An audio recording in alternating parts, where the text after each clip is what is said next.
না condense milk, না গুঁড়া দুধ, না লিকুইড দুধ, কোনো রকম দুধ ছাড়াই আজকে তৈরি করব স্বাস্থ্যকর দুধ চা।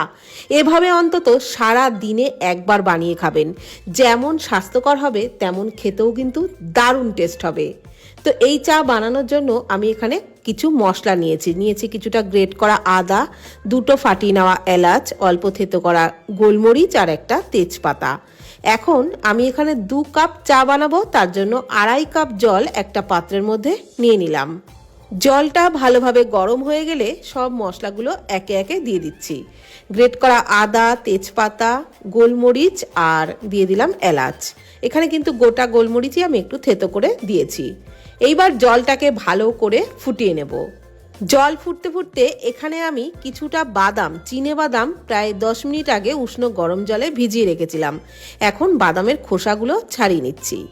একটু উষ্ণ গরম জলে 5-7 মিনিট মতো ভিজিয়ে রাখলেই কিন্তু বাদামের খোসা একদম সহজেই ছাড়ানো যায়। আর এখানে আমি 1/2 কাপ মতো চিনে বাদামি জলে ভিজিয়ে রেখেছিলাম। তো বাদামের খোসাগুলো ছাড়িয়ে নিয়েছি। আর এদিকে কিন্তু জলটাও মানে চায়ের জলটাও ভালোভাবে ফুটিয়ে নিয়েছি। চায়ের জলের কালারটাও কিন্তু চেঞ্জ হয়ে গেছে, সমস্ত কিছুর গুণাগুণ জলের সাথে মিশে গেছে। এখন দিয়ে দিলাম চিনি। এখানে কিন্তু আমি 2 টেবিল চামচ চিনি দিলাম। আর চিনি দিয়েও জলটাকে কিন্তু বেশ ভালো করে ফুটিয়ে নিতে হবে। তো জলটা ফুটতে ফুটতে এদিকে বাদামের পেস্টটাও তৈরি করে নেব। তার জন্য খোসা ছাড়ানো বাদামগুলো মিক্সির জারেতে নিয়ে অল্প জল দিয়ে বাদামের একদম মিহি পেস্ট তৈরি করে নিয়েছি। এখন একটা ছাঁকনির মধ্যে বাদামের পেস্টটাকে ছেঁকে নিচ্ছি। এখানে যেহেতু বাদামের লাল খোসা, বাদামের ছিবড়া সবই ফেলে দেওয়া হচ্ছে, তাই কিন্তু এই বাদাম দুধে এক ফোঁটাও গ্যাস অম্বল হবে না। মানে আমরা এমনি দুধের চা খেলে যেরকম গ্যাস অম্বল হয়, কিন্তু এই দুধের চা খেলে এক ফোঁটাও কিন্তু গ্যাস অম্বল হবে না। তো দেখুন কতটা ঘন দুধ বেরিয়ে গেছে।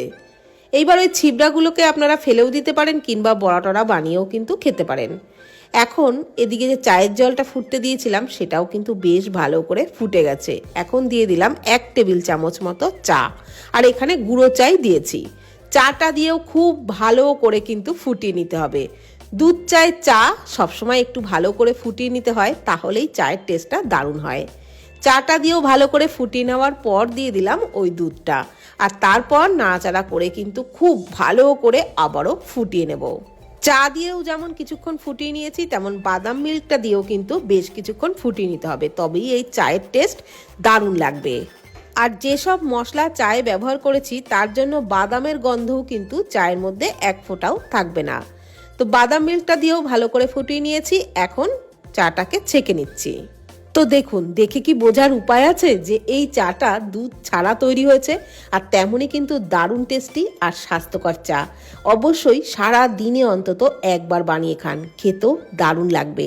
আর ভিডিওটি ভালো লাগলে প্লিজ কমেন্ট করবেন। ধন্যবাদ।